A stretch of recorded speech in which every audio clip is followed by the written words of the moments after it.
What's up, everybody? Jake Blickenstaff coming back at you in another episode of the Northeast Georgia Real Estate Podcast. I'm here with lovely guest, Mr. Dominique Haynes, with crystal clear windows and gutters.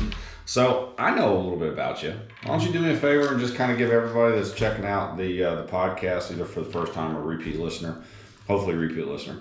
Tell them a little bit more about yourself and like how you got into the business and all that kind of stuff. All right. Again, I'm Dominique Haynes. I'm an Athens native from Athens. 40 years old, married, 3 kids. Kids a little older. My youngest daughter is a senior in high school. Have a sophomore at Kennesaw State and an older son that lives and works in Beaufort. Again, I'm in the window cleaning, pressure washing, gutter cleaning, home service business. Got into the business about 11 years ago. My wife actually gave me the idea when we were dating. She was working at like a strip mall up in the Marietta area, and they had a guy that came and cleaned their windows, and I was just talking to her during our lunch break, and she had to pay the window guy, and I was like, what were you guys doing? Having some windows replaced or fixed? And she was like, no, it's a window guy. He comes and cleans our windows and makes we pay him like $40, only takes him about 15 minutes. So my eyebrow definitely raised at those rates. So I was like, and she was like, yeah, you should think about doing that in the Athens area. So I just kind of did some research, looked and saw what it would take to get started in the business. The companies that did that around here was only one company at the time, so I thought, why not give it a try? So I was teaching at that time. I was a health and PE teacher, elementary school. So very cool. We got out of school that summer, I just went knocking on doors, see who needed their windows cleaning. It just kind of snowballed from there. Right. Welcome, first-time guests and loyal listeners to the Northeast Georgia Real Estate Podcast. I'm your host, Jake Blickenstaff, and I'm here to guide you through the real estate landscape across our region. Whether you're a buyer, seller, investor, or just plain curious, this podcast is going to be your go-to source for local insights. We explore real estate trends, economic forecasts, and highlight local businesses. You can expect expert interviews and valuable discussions to help you make informed decisions in the Northeast Georgia property market. So sit back, relax, and let's enjoy this crazy journey into the real estate market together. Right. Yes. Well, I admire the fact that you didn't know about something as far as like a specific business or market. Mm-hmm. You were told about it, yep. And then you're like, wow, there's a need in this market, mm-hmm. and then you just jump straight into it. Yes. So like from that, I'm sure you've had your trials and tribulations over the time that you've been in business. Mm-hmm. Like what would you say that some of the biggest challenges that you've had through that process has been? I would probably say the biggest challenge is probably my personal development, just diving in, learning more about business, researching on the things you need to do, put in place. Just probably mainly that is the biggest thing. The Athens area is good for that type of, this type of service business. A lot of residential homes, a lot of businesses that, need this. They want to keep up and maintain their property. So that part was kind of straightforward once I, got the business side together. So that's probably one of the main things. Yeah, you said something that really kind of caught my interest. You said the personal development side was probably one of the biggest challenges that you had. So I'm a firm believer in your personal development is equivalent to what you're going to be net worth wise. Yes. And so like your individual income will never grow more than where your current level of personal development is. I agree. So if you continue to invest in yourself, then that makes this number just keep climbing as well. Yes. Did you have a similar experience with that? Yes, I did.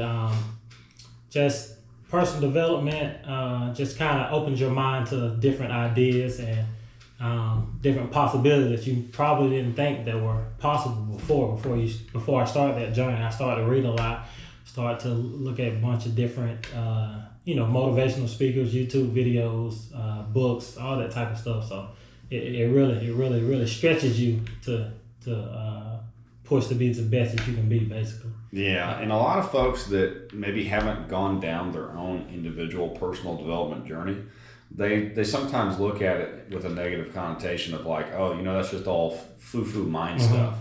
But you'd be surprised, and you can probably attest to this, that like the way that you speak to yourself and the way that you like prepare yourself, whether it's going to meet with a client or you're getting up in the morning, like whatever your routine is, like that is paramount, and it shows with how the rest of your day winds up going. Would you agree? Yes. I believe whatever you think you become.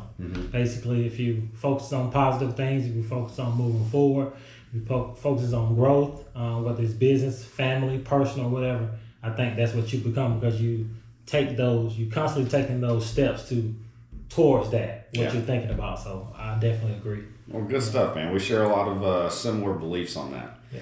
So you said you're an Athens native. Yes. Are you involved in anything that has to do with the community, like either with regards to your business or maybe any, like, I don't know, I guess you'd say nonprofits or charity work or anything like that? Yes. Me and my wife actually put on a youth conference last August. Very cool. At the Bogart Community Center for the youth. It was called Urban Legends. So we just brought a bunch of kids out, talked to them about different things, entrepreneurship, business, talked about some hygiene stuff, of course, for kids. That's important. We had a pastor come out. We had some other business owners come out and speak.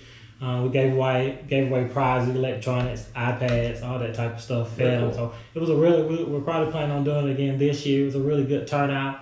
The kids loved it. The parents loved it. We did surveys, sent them out to parents after. So a lot of good feedback. So we're probably try to keep it going. I also visit schools. I have a financial literacy book series. Okay, tell me a little bit more about that. That I I published in November.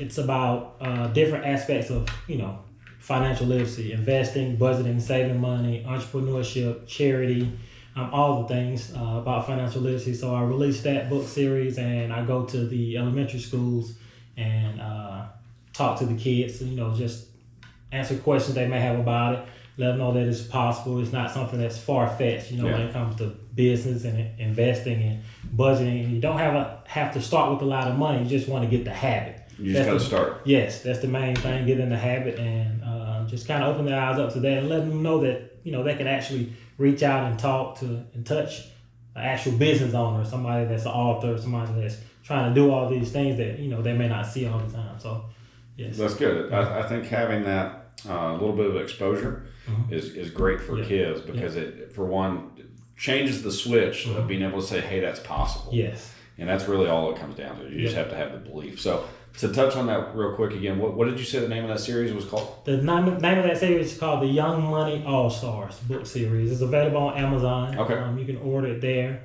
Have it shipped straight to your home. Great Christmas present for anybody in your family, kids especially. It's a 7-book series, so get all 7 books. They touch on different topics. Some of them, crossover and may touch on one from the other, but there's 7 different books. Well, very cool. And we'll keep definitely in mind with, what was the name of the event that you guys did that you hosted? Urban Legends. Urban Legends. Okay, yes. So with any new information that comes out about that, make sure to keep an ear out for it. So what would you say that your biggest business success has been thus far? I mean, obviously, you have to have the gumption to be able to take that first step in entrepreneurship, but then you're going to hit some challenges, and you're going to hit some self-doubt, and you're going to hit maybe some failures through the process. But what would you say is classified in your mind right now as far as like, man, I'm really doing the thing? Or what was that one pivotal moment where you're like, yes, this was the right move? I think it's probably, first of all, hiring the right way, definitely developing guys. A lot of the guys that I work with that are on my team, they want to be business owners as well. So when they come, we work together, I try to show them every aspect of the business on what it takes to actually run a business, the ups, the downs.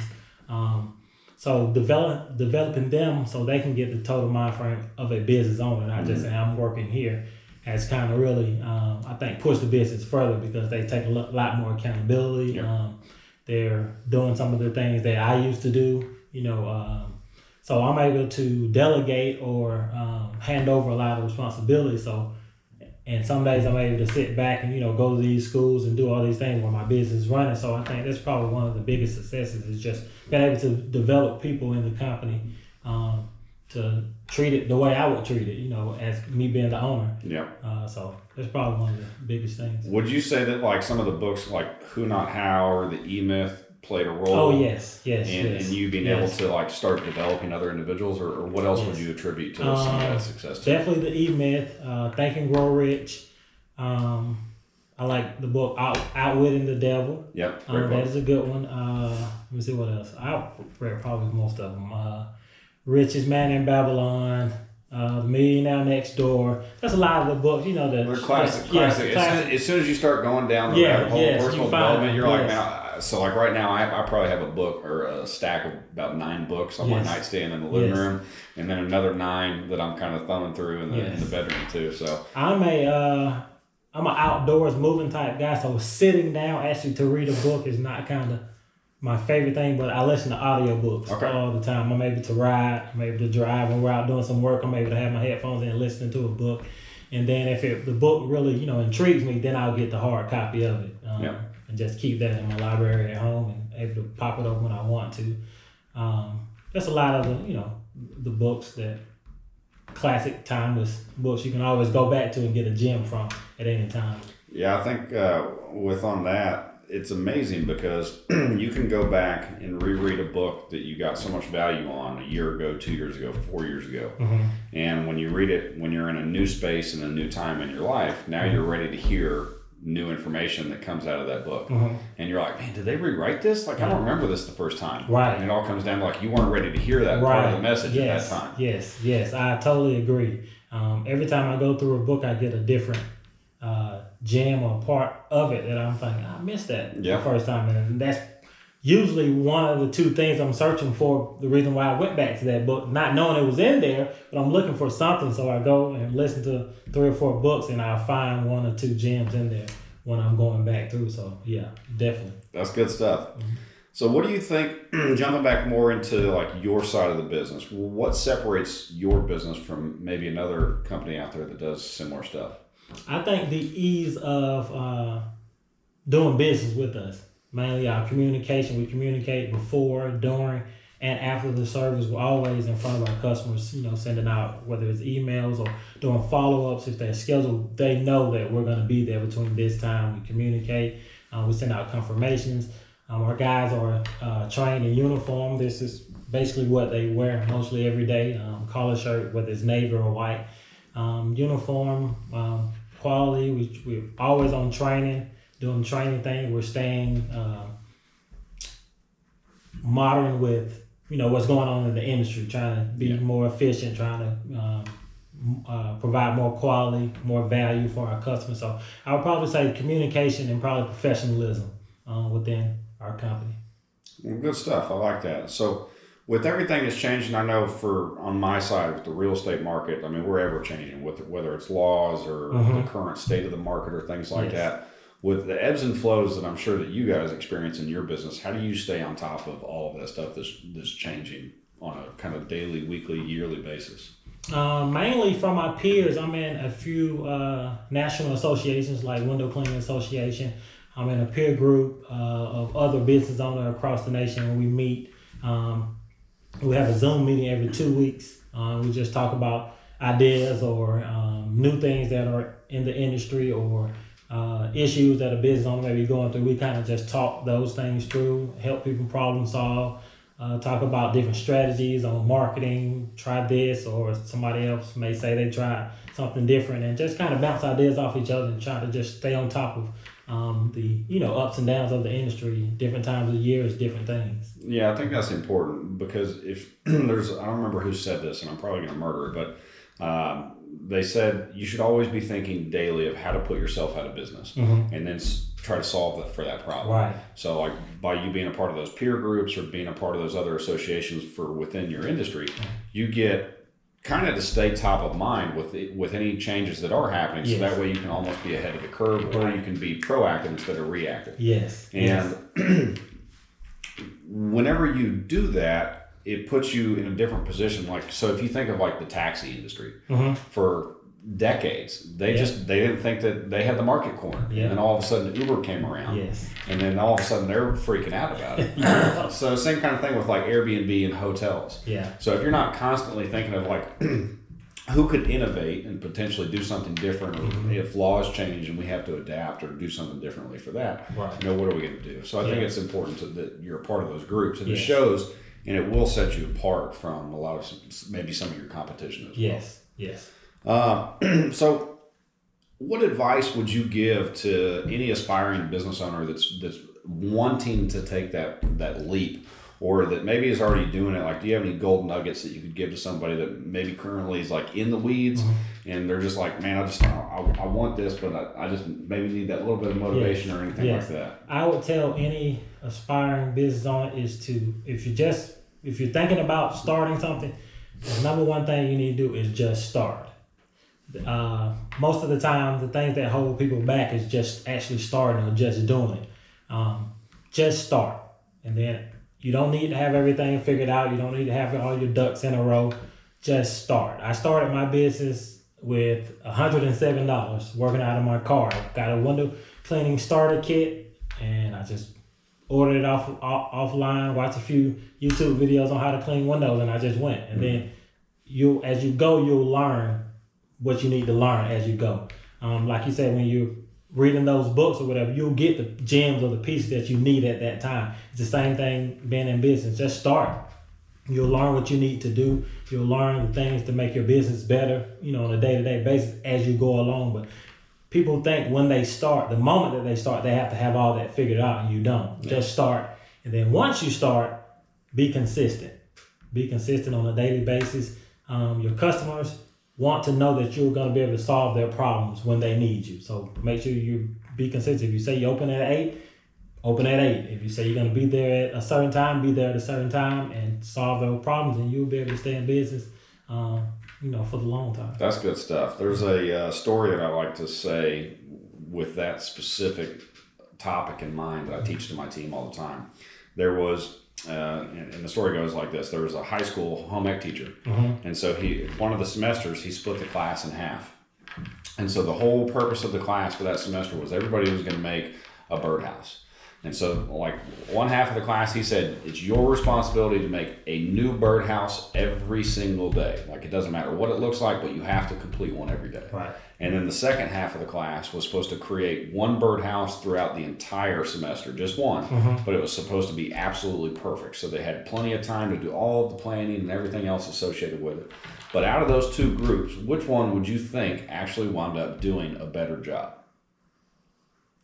Probably the one that did it every day. Yeah. Because they can improve on. Absolutely. Yeah, they can improve on the birdhouse each day. And so that's kind of the story that goes along with that topic, where it's like it doesn't have to be perfect. You don't have to know everything that you're supposed to be doing. You just have to get started and start doing it. And then through that process, you're going to be like, man, I remember for the last 10 that I did, I had this problem. Yes. And now I'm not going to make that mistake anymore. Right. Where the other individuals, they're still planning to get off the ground. Yes. They don't even know about the mistakes that they're going to make. They can be easily corrected. Right. So I think that's pretty powerful. Well, man, I appreciate it. Are there any last valuable nuggets you could potentially give to any of the listeners, or like if anybody does reach out to you and be like, hey, Dominique, I saw you on Jake's podcast. Do you guys have any specials or anything that you might be able to give? Yes.